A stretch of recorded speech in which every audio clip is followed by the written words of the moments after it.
Hello दोस्तों, आपका स्वागत है MTI क्लासेस में। आज मैं आप लोगों के लिए लाया हूँ VVI क्वेश्चन 5 नंबर का, जो गॉस का प्रमेय। ये क्वेश्चन एग्ज़ाम में बहुत ही इंपॉर्टेंट भूमिका निभाती है।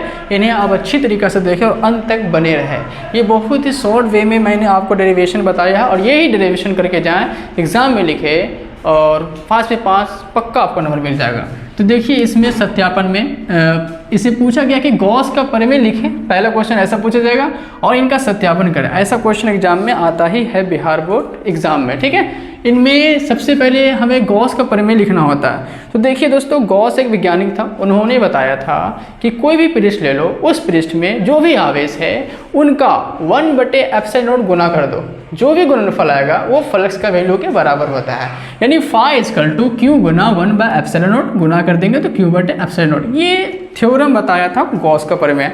आइए आज हम लोग इनका पोस्टमार्टम करते हैं कि ये कहाँ तक सही है और ये जो प्रूफिंग किया था, ये प्रूफ हम लोग कैसे करेंगे, इन्हें सिद्ध करते हैं, सत्यापन करते हैं। तो देखिए, सत्यापन के लिए सबसे पहले हमें एक गॉसेस पृष्ठ बनाना पड़ेगा। मान लीजिए ये गॉसेस पृष्ठ है, ठीक है। इन्हें आप अच्छी तरीके से बनाइएगा दोस्तों एग्जाम में। ये गॉसेस थ्योरम है, ऐसा मान लेते हैं और मान लेते हैं कि यहाँ पर एक चार्ज है जो कि पॉजिटिव चार्ज है +Q और ये पॉइंट है O, ठीक है। अब यहाँ से क्या करते हैं, इसी ही डिस्टेंस, कुछ डिस्टेंस यानी R डिस्टेंस पर यहाँ पर एक P पॉइंट लेते हैं और यहीं पर हमें निकालना है कि छोटा सा फ्लक्स के कारण क्या उसमें से फ्लक्स गुजरेगी। जैसे देखिए, यहाँ पर एक छोटा सा अवयव ले लीजिए, ठीक है। अवयव मतलब छोटा सा एरिया, और इस एरिया के कारण हमें निकालना है कि इससे फ्लक्स क्या गुजर रही है, ठीक है। और ये क्षेत्रफल वेक्टर मान लेते हैं क्या है, DA है, और ये तीव्रता क्या है, E है। दोनों के बीच एंगल क्या बनता है, तो थीटा। इतना डायग्राम आपको करना पड़ेगा एग्जाम में। उसके बाद हम लोग लिखेंगे कि +Q आवेश के कारण, जो भी +Q आवेश हम लोग लिए थे, +Q आवेश के कारण P बिंदु पर, कहाँ दोस्तों, P यही पॉइंट है, देख लीजिए, बड़ा जैसा लिख देते हैं। ये कौन सा बिंदु है, P पॉइंट है। तो P बिंदु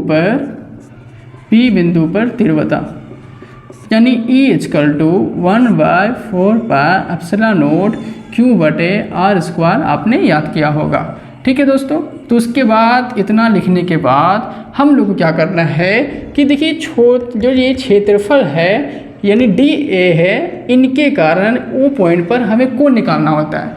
उस कोण को हम लोग कहते हैं घन कोण, जिससे आपको अच्छी तरह पता होगा, ठीक है दोस्तों।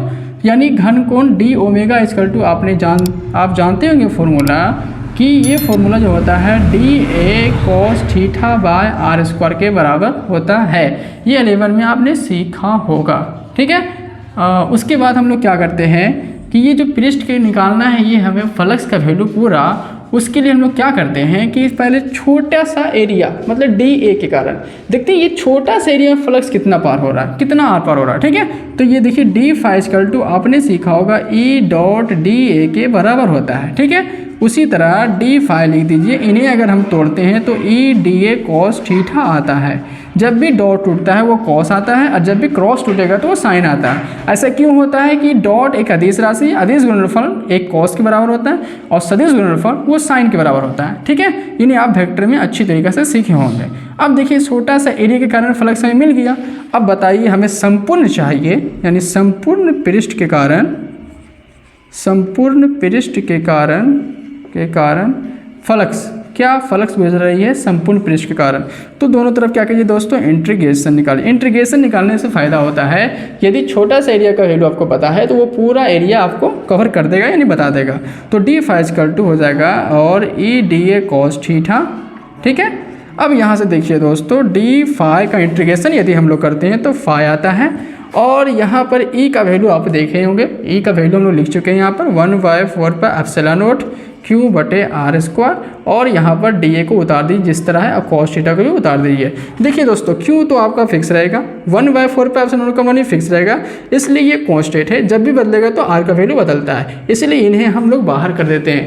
यानी जो भी मेरे पास प्राप्त आएगा, यानी फाई Q बाहर हो जाएगा और 4πε0 बाहर हो जाएगा, यानी इसका वैल्यू और इसका वैल्यू दोनों बाहर हो जाएगा। मेरे पास बचेगा क्या, तो देखिए दोस्तों, मेरे पास जो भी आया है वो है DA cos θ/r², ठीक है। उसके बाद फाई इक्वल टू क्यू बटे 4πε0 लिख दीजिए।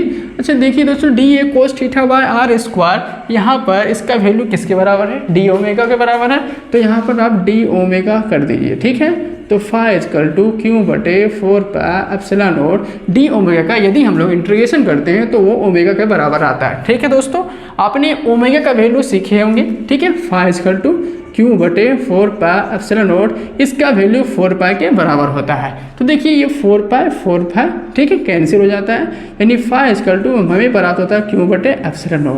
यही गॉस थ्योरम है, और गॉस जो वैज्ञानिक था यही बताया था कि कोई भी पृष्ठ ले लो, कितना ही आवेश क्यों ना उस पृष्ठ के अंदर उपस्थित हो, उस आवेश का 1/ε0 गुणनफल होता है। ठीक है, तो यही आज हम लोग सीखे हैं, और उम्मीद है यह वीडियो आपको बहुत ही आकर्षित लगी होगी। यदि आपको अच्छी लगी तो आप अपने दोस्तों को इन्हें ज़रूर बताएं, और ये डेरिवेशन बहुत ही इंपॉर्टेंट है, यदि एग्जाम में आए तो इतना करके चल जाएं, 5 में 5 पक्का मिलेगा।